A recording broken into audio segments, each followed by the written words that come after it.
नमस्कार, बहुत स्वागत है आपका हमारे खास कार्यक्रम में और मैं हूं आपके साथ अमनदीप। आज बात करेंगे पाकिस्तान की। पाकिस्तान में सियासी ड्रामा खत्म होने का नाम नहीं ले रहा है। पहले संसद में संग्राम, फिर घिरते इमरान और अब इमरान खान को करारा झटका। जी हां, इमरान खान अपनी ही चाल में अब फंस चुके हैं। पाकिस्तान सुप्रीम कोर्ट में इस सियासी ड्रामे को लेकर 4 दिन चली सुनवाई के बाद कोर्ट ने गुरुवार रात को फैसला सुनाया। इस फैसले ने इमरान खान को क्लीन बोल्ड कर दिया है।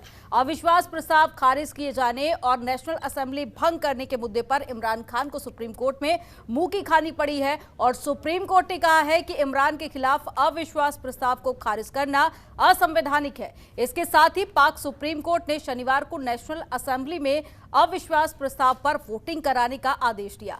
पाक सुप्रीम कोर्ट ने कहा है कि अविश्वास प्रस्ताव खारिज करना और नेशनल असेंबली भंग करना दोनों काम गैर कानूनी है। प्रधानमंत्री इमरान खान को यह अधिकार नहीं है कि वो राष्ट्रपति से संसद भंग करने को कहें। ऐसे में इमरान की मुश्किलें बढ़ती जा रही हैं। कोर्ट के फैसले के बाद इमरान की पार्टी पाकिस्तान तहरीक ए इंसाफ के नेताओं ने इमरान के घर मीटिंग की और आगे की रणनीति तय की जा रही है। कोर्ट से झटका लगने के बाद भी इमरान खान हार मानने को तैयार नहीं है। उनका कहना है कि वो आखिरी गेंद तक लड़ेंगे। ऐसे में ये देखना होगा कि इमरान का गेम ओवर होता है या फिर नहीं, या फिर वो आगे भी टिके रहेंगे।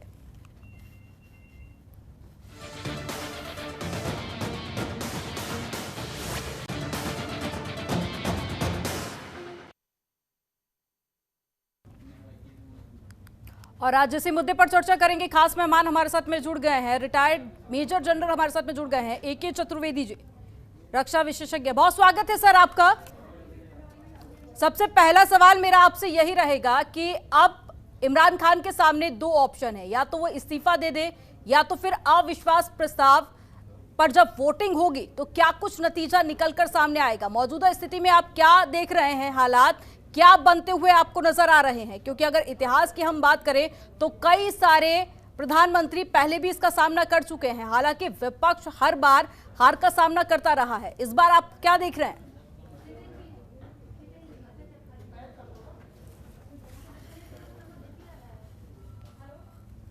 साहब जो हैं उनके करीब 21-22 MNAs उन्होंने उनका साथ छोड़ दिया है। PT जो दूसरा MQM है उसने भी उनका साथ छोड़ दिया, जो उनका एक एलाई था। तो इस तरीके से उनके पास मेजॉरिटी 3 अप्रैल को नहीं थी।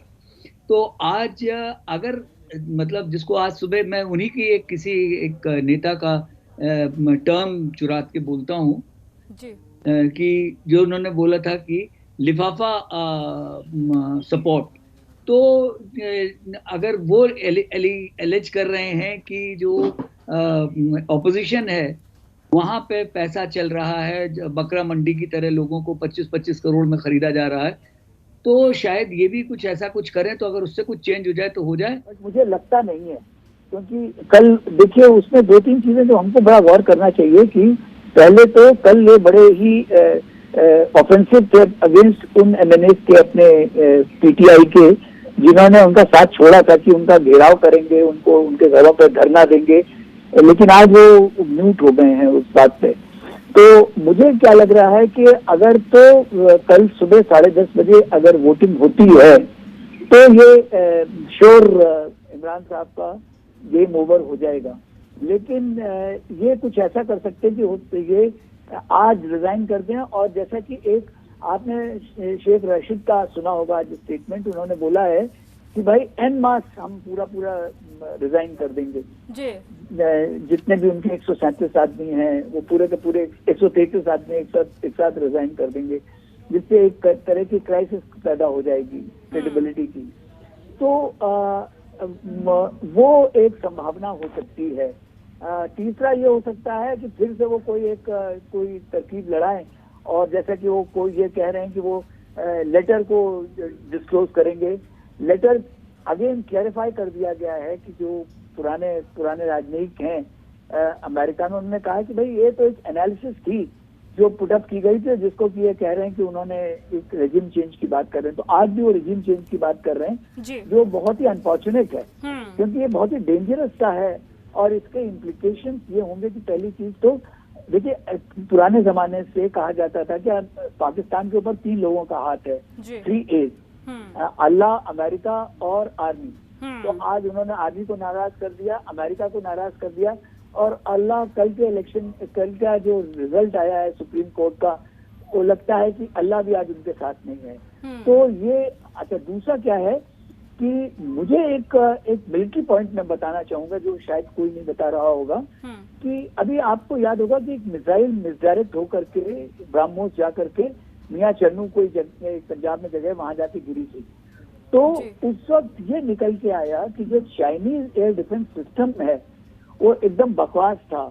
तो कमर जावेद बाजवा साहब जो चीफ ऑफ आर्मी साहब, उनको लगा कि भाई ये क्या हम कचरा लेने के चक्कर में है।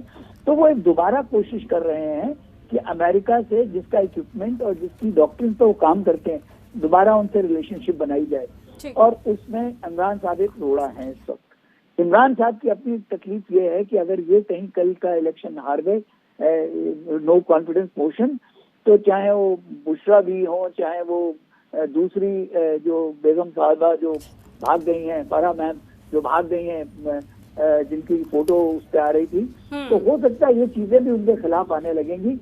तो इमरान साहब का आगे का फ्यूचर बड़ा डार्क हो सकता है।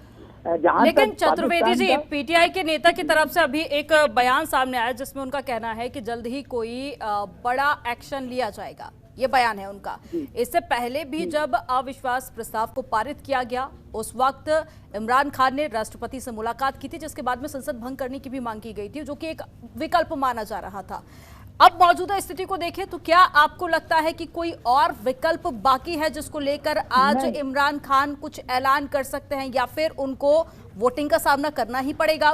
देखिए, अगर तो उनके पास वोटिंग से बचने का सिर्फ अब एक तरकीब है, वो है कि वो रिजाइन कर दें।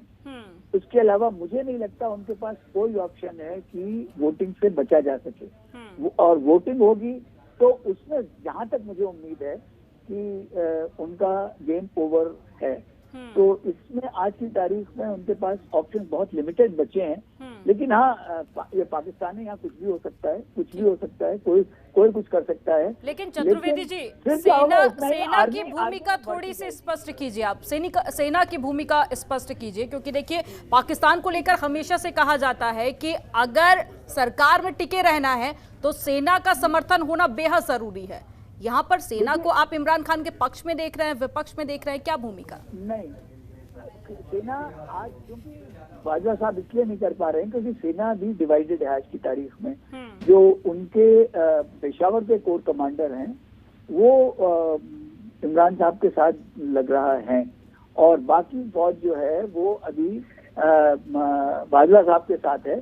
तो हो सकता है कि उनमें जो आपस में जो इंटरनल कॉन्ट्रडिक्शंस हैं, इंटरनल डिविजन्स हैं, जिनकी अपनी वजह से शायद मुश्किलें उनके लिए पैदा हो सके, तो इसलिए आर्मी चाह रही है कि हम इसमें ना करें। और एक और चीज जो बता रहे हैं, जो आज से 10-20 साल पहले होता था वो एक दूसरा ढंग था, आज एक दूसरा ढंग है। तब ये होता था आर्मी डायरेक्टली आज के कह सकती थी कि हमने देश को बचाने के लिए आ गए हैं, लेकिन आज ये करना जो है पूरी दुनिया खिलाफ हो जाएगी।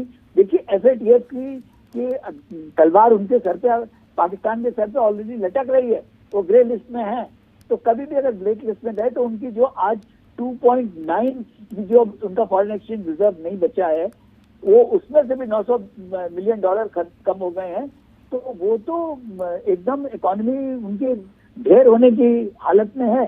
तो इसलिए मेरा ख्याल है कि डायरेक्टली आर्मी शायद इंटरफेयर ना करे। हाँ, पीछे से इन्फ्लुएंस करने की कोशिश जो हो रहा है, मुझे लग रहा है कि जो सुप्रीम कोर्ट को भी जो एक, नहीं तो अगर आर्मी खिलाफ होती है तो सुप्रीम कोर्ट भी ऐसा डिसीजन नहीं देता। मुझे लग रहा है कि आर्मी पीछे से सपोर्ट कर रही है ये डेमोक्रेटिक प्रोसेस को, लेकिन डायरेक्टली मुझे नहीं लगता कि वो इंटरफियर करेंगे। ये मेरा अपना मानना है। ठीक है सर।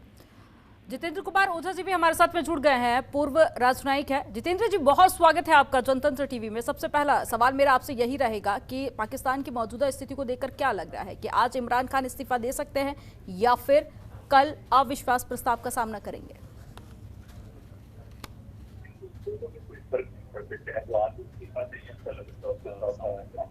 देखिए, जो हमारे पिछले 35 साल कि आर्मी जो है वो पीछे से इन्वॉल्व है।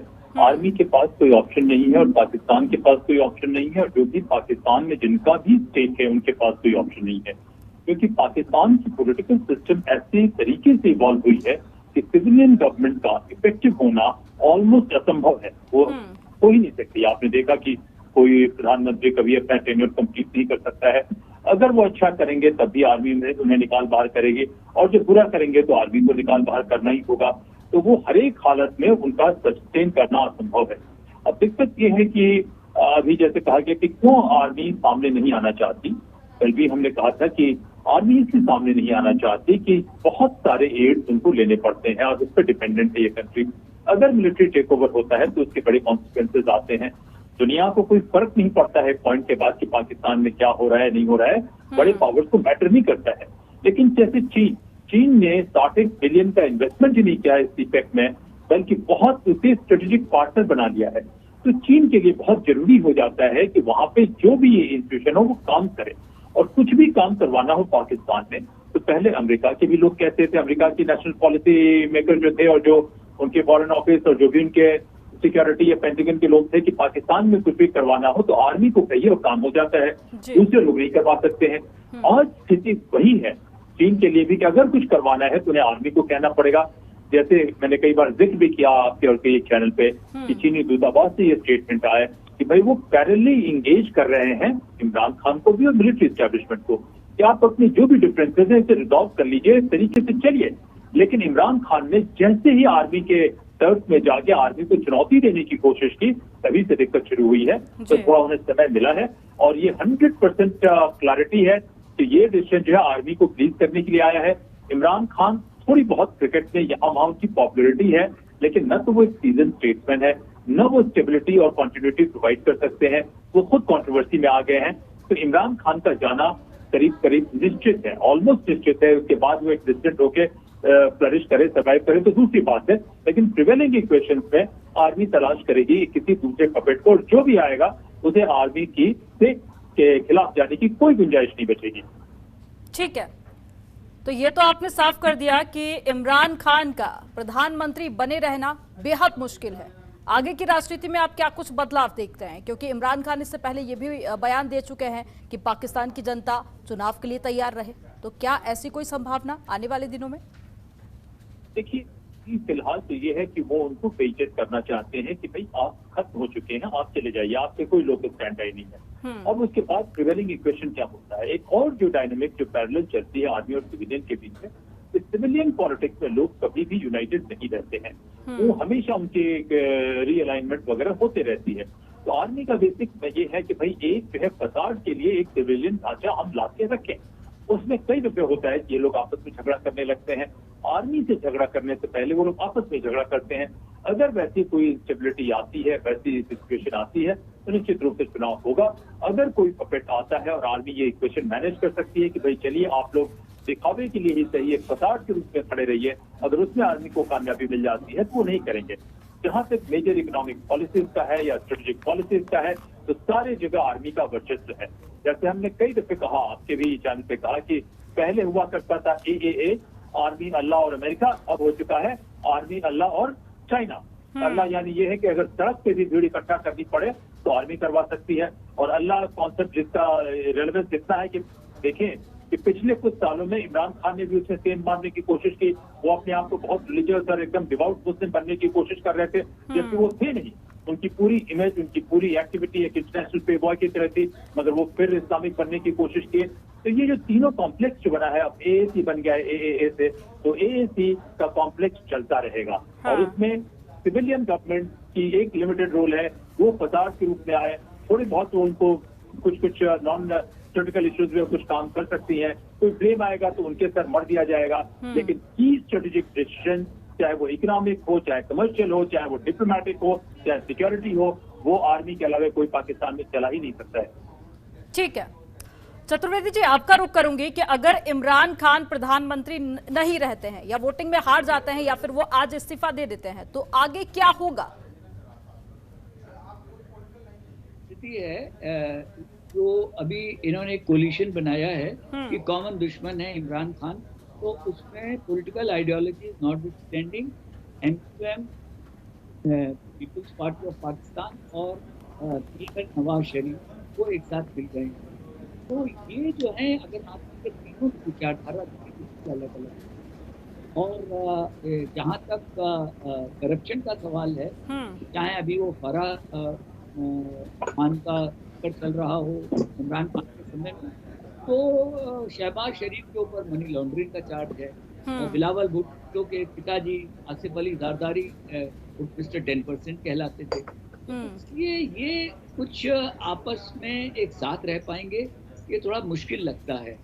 और अभी इसके बाद अगर ये इनको गवर्नमेंट बनाने के लिए बुलाया भी गया और ये गवर्नमेंट बन भी जाती है, जैसे कि शहबाज शरीफ साहब बन जाते हैं, तो कितनी वो स्टेबल नहीं रहेगी। स्टेबल क्यों नहीं रहेगी? क्योंकि जो MQM है वो एक अपना वर्चस्व कराची में चाहता है, PPP है जो एक वो सिंध में चाहता है। तो ये जो आपस के जो कॉन्ट्रडिक्शंस हैं, इनकी वजह से इनमें आपस में एका नहीं रह पाएगा। अगर एका नहीं रहेगा तो इसमें एक और चीज जो हम लोगों को बहुत ध्यान रखना चाहिए कि जिसमें आर्मी की रेलेवेंस बढ़ती जाएगी, इंपॉर्टेंस बढ़ती जाएगी, और वो है आर्मी में मतलब खुद पूरी तरह से एक तरह से वो ओन करते हैं उस कंट्री को जी। तो ये हमारे लिए एक बहुत अच्छी स्थिति नहीं है। अनस्टेबल पाकिस्तान का मतलब ये है, अगर अनस्टेबल गवर्नमेंट है तो वो कोशिश करेंगे कि इंडिया की बोगी खड़ी करने के लिए और यहाँ पे टेररिज्म को बढ़ावा देने की कोशिश करेंगे। और जैसे कि चाहे हमारे यहाँ PFI वाला हो रहा हो या कश्मीर में टेररिज्म को बढ़ाने का मौका उनको मिलेगा, तो जैसे ये सब चीजें और ज्यादा जोर पकड़ेंगी, तो हम लोगों को थोड़ा सा केयरफुल होने की जरूरत है। ठीक है जितेंद्र जी, पाकिस्तान के वो कौन कौन से नाम आप लिस्ट में शुमार देख रहे हैं जो आने वाले दिनों में प्रधानमंत्री बन सकते हैं? और इससे पहले जैसे कि चतुर्वेदी जी ने जिक्र किया कि अब भारत को भी अलर्ट होने की जरूरत है, तो आने वाले दिनों में भारत के साथ में पाकिस्तान के संबंधों पर इसका क्या कुछ असर आप देखते हैं? देखिए, जो पहले मैं इसी सवाल से शुरू करूंगा कि अलर्ट होने की जहां तक जरूरत है, इससे अलग अलग ओपिनियन है। देखिए कि अगर पोलिटिकली वो बहुत स्टेबल हो जाए कोई सरकार, तो कई दफे पाकिस्तानी आर्मी कोशिश ये करती है कि वो प्रॉब्लम क्रिएट करे, वो बोगी क्रिएट करे एंटी इंडिया, ताकि अपनी रेलेवेंस बढ़ाने के लिए। तो अगर कमजोर सिविलियन गवर्नमेंट रहती है और पाकिस्तानी आर्मी गवर्नेंस में और डोमेस्टिक इश्यूज में इन्वॉल्व रहती है, दूसरी चीजों में इन्वॉल्व रहती है और उसकी रेलेवेंस मजबूत है, तो उसको जरूरत नहीं है एंटी इंडिया बोगी खड़ा करने की, मेरा ये मानना है। लेकिन वो अपनी रेलेवेंस हमेशा बनाए रखेगी। तो मैं सोचता हूँ कि उसका जवाब ये होना चाहिए कि ऑर्गेनाइज्ड क्राइम, कई दफे मैंने कहा और उसके बाद दूसरे लोगों ने भी कहना शुरू किया कि ऑर्गेनाइज्ड क्राइम इस रीजन में, हिंदुस्तान में, साउथ एशिया में, और पाकिस्तान मिलिट्री का जो मनी लॉन्ड्रिंग का ग्लोबल बिजनेस है, उन सारे बिजनेसेस ही वो सपोर्ट करते हैं टेरर इंफ्रास्ट्रक्चर, तो वो उस पर ध्यान ज्यादा देगी। सिविलियन गवर्नमेंट रह के एक लिमिट तक तो थोड़ा ध्यान दे सकती है कि कई दफे कोर्ट्स ने उनके जो CTDs है, FATF के रिपोर्ट को हम पढ़े, APG को पढ़े, तो उनसे पता चल पाता है कि कई दफे उनके कोर्ट्स ने और ये CTD ने इंडिपेंडेंट काम करने की कोशिश की और उसको आर्मी ने सबोटाज किया, तो लिमिटेड सा रोल रहता है। तो ये दोनों तरफ से देखा जा सकता है कि अगर आर्मी की रेलेवेंस रहती है तो ऑलरेडी वो आर्मी की प्रिडोमिनेंस एस्टैब्लिश हो चुकी है, तो अपनी डोमेस्टिक गवर्नेंस में इन्वॉल्व होंगे, उनको इस तरीके का काम करने की मोटिवेशन कम होंगे। लेकिन हाँ, वो अपने ग्लोबल एम्पायर को जरूर बढ़ाने की कोशिश करेंगे। दूसरा जो आपने पूछा कि कौन कौन से लोग आ सकते हैं, देखिए फिलहाल तो हम कह नहीं सकते कि उन्हें एक ऐसा स्पेस चाहिए जो इंटरिम में चला सके और लॉन्ग टर्म में वो किसी नए एक्टर को ला सकते हैं। तो शहबाज शरीफ और अगर कोई भी आता है तो वो इंटरिम में ही होगा, कोई भी एग्जिस्टिंग लीडर आता है या पॉलिटिशियन आता है तो एक इंटरिम में उसको मिलेगा। लॉन्ग टर्म में तो आर्मी कोई ना कोई ऐसा प्लायबल फेस रखना चाहेगी कि जनता को भी हुडविंग किया जा सके, इंटरनेशनल कम्युनिटी को भी हुडविंग किया जा सके और वो आदमी उनके इशारे पे डांस कर सके, जैसे वो इमरान खान कर रहे थे। कि ये आखिरी सेंटेंस पे कहूंगा कि इमरान खान के बारे में कहा पहले ये देखा जाए कि जब वो सत्ता में नहीं आए थे तो जनरल्स की बड़ी शिकायत करते थे कि जनरल्स को सरकार चलाना नहीं आता, इनको कुछ नहीं आता है।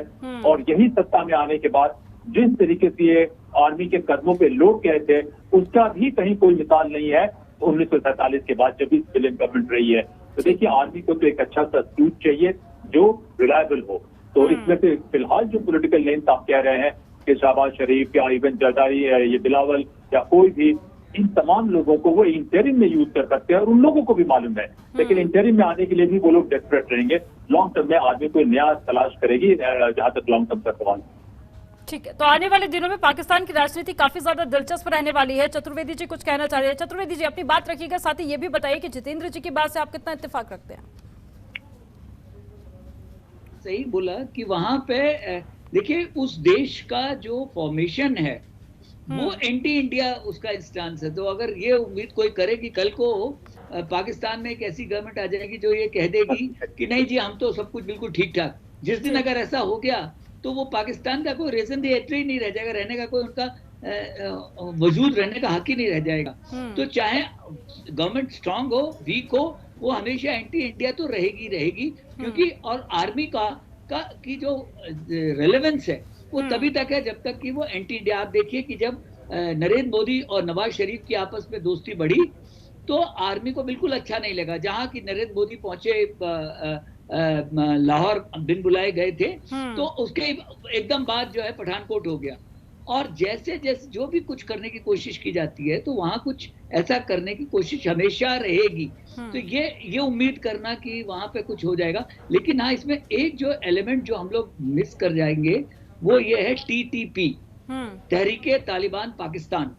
और क्या है कि ये जब तक वो बॉर्डर अलाइव रहेगा, इनका वेस्टर्न बॉर्डर जो है जो कि अफगानिस्तान के साथ है, और आप ये देखिए जो भी गवर्नमेंट अफगानिस्तान में जब भी आती है because of the unstable Durand line, वो मतलब पाकिस्तान से उनके रिलेशन बहुत अच्छे। आज की तारीख में भी मुश्किलें आने लगी हैं कि तालिबान और इनके बीच में। एंड TTP जो है वो जो है उसने पाकिस्तान गवर्नमेंट के खिलाफ है, वो आर्मी के खिलाफ है। तो ये आर्मी को थोड़ा सा बिजी रहना पड़ेगा वेस्टर्न बॉर्डर्स पे अपने पे, और हम ये भारतवर्ष के लिए बहुत अच्छा होगा क्योंकि नहीं तो तालिबान का जो स्पिल ओवर है वो टेररिज्म वो हमारे यहाँ आने की, आपको जैसे आपने देखा हाल में बहुत सारे हथियार कश्मीर में पहुंच गए। तो ये जो आजकल ये ड्रोन्स का इस्तेमाल होता है, एक ड्रोन कहीं दिखता है और कहाँ वो कैसे ड्रॉप कर दे कुछ पता नहीं चलता। तो ये एक बहुत इंपॉर्टेंट एलिमेंट है जो हम लोगों को ध्यान रखना चाहिए। और जहां तक संबंध आप मतलब बी रेस्ट एश्योर्ड, चाहे वो इमरान साहब हो, चाहे शहबाज शरीफ साहब हो, चाहे बिलावल भुट्टो जी हो, चाहे वो मरियम नवाज हो, कोई भी आएगा उसका बचना मुश्किल है जब तक कि वो हिंदुस्तान के खिलाफ नहीं होगा। तो ये हम लोगों को इसके लिए हमेशा तैयार रहना चाहिए। कोई ये उम्मीद कर, हाँ ये है कि रिलेशनशिप स्टेबल हो सकती है क्योंकि उनकी इकोनॉमी बहुत इस वक्त वीक है। पाकिस्तान में बहुत आवाजें, लेकिन चतुर्वेदी जी कई सारे प्रधानमंत्री में बदलाव हुआ, राष्ट्रपति बदले गए, लेकिन वो जो संबंध में सुधार की बात कही जाती है वो जमीनी स्तर पर और वास्तविकता उससे कोसों दूर नजर आती है। मेरे पास वक्त की कमी है, एक एक कर फाइनल कमेंट आप दोनों मेहमानों का लूंगी। जितेंद्र जी सबसे पहले रुख आप का। मैंने ये हरगिज नहीं कहा कि पाकिस्तान अपना रीजन जैसा है वो छोड़ देगा, वो तो एंटी इंडिया तो रहेगा ही रहेगा। मेरा सिर्फ यही कहना है कि पाकिस्तानी आर्मी अगर बहुत ज्यादा उसकी रेलेवेंस एस्टैब्लिश हो चुकी है तो जैसे नवाज शरीफ के समय में जो हरकत उन्होंने किया टेररिज्म किया, वो करने की उनके पास प्रोवोकेशन कम रहेगी। तो मैंने वैसा बिल्कुल नहीं कहा, मैंने कहा कि थोड़ा सा टेक्निकल डिक्लाइन आएगा। दूसरा मैंने कहा कि कोई भी पॉलिटिकल डिस्पेंसेशन आए, आर्मी उन्हें उस पॉलिटिकल डिस्पेंसेशन को कामयाब होने ही नहीं देगी। और ये बहुत यूनिक सा कॉम्प्लेक्स है क्योंकि इस पूरे सियासी घटनाक्रम में जो मुख्य भूमिका है वो आज भी आर्मी निभा रही है। चतुर्वेदी जी आपका फाइनल कमेंट। जी मैं बिल्कुल इत्तेफाक रखता हूँ कि वो देश, जैसे हर देश की एक फौज होती है, हमारे देश में भी एक आर्मी है, हमारी देश की आर्मी है, वहाँ एक आर्मी के लिए एक देश है और वो जो उनका जो मालिकाना हक है वो उसमें किसी तरह की दखलंदाजी कभी नहीं चाहेंगे। तो पॉलिटिकल एस्टेब्लिशमेंट हमेशा वहाँ जब तक वीक रहेगा तब तक आर्मी अपना खुश है, और जिस दिन वो नहीं हुआ तो आप देखिएगा कि मुश्किलें और बढ़ेंगी और हिंदुस्तान के लिए और। लेकिन आज की तारीख में जो उनकी जो इकोनॉमिक स्थिति है, वहाँ एक बहुत बड़ा तबका पाकिस्तान में एक नया क्रिएट हो रहा है जो कहता है कि हमें हिंदुस्तान से अपने रिलेशन सुधारने चाहिए जिससे कि हमारी इकोनॉमिक्स थोड़ी सुधर सके। ये वहां की जनता हम तो लोगों चाहती को है, लेकिन जो सत्ता जी। पर नेता काबिज हैं वो ये सोच नहीं रखते हैं, जिसके चलते भारत पाकिस्तान के संबंध मजबूत होते हुए नहीं देखे जा रहे हैं। और वहीं दूसरी तरफ इमरान खान के पास में दो रास्ते हैं, हालांकि वो दोनों में से कौन सा रास्ता अपनाते हैं देखना बेहद दिलचस्प होगा। आप दोनों मेहमानों का बरसत में जुड़ने के लिए और चर्चा में शामिल होने के लिए बहुत शुक्रिया। तो फिलहाल अभी के लिए इतना ही, बाकी शनिवार को ये स्पष्ट होगा कि आखिर पाकिस्तान की राजनीति में क्या बदलाव होते हैं। आप देखते रहिए जनतंत्र टीवी, खबरों का सिलसिला आगे भी जारी है। खबरों के निष्पक्ष विश्लेषण के लिए सब्सक्राइब करें Jantantra TV and press the bell icon. Never miss any update.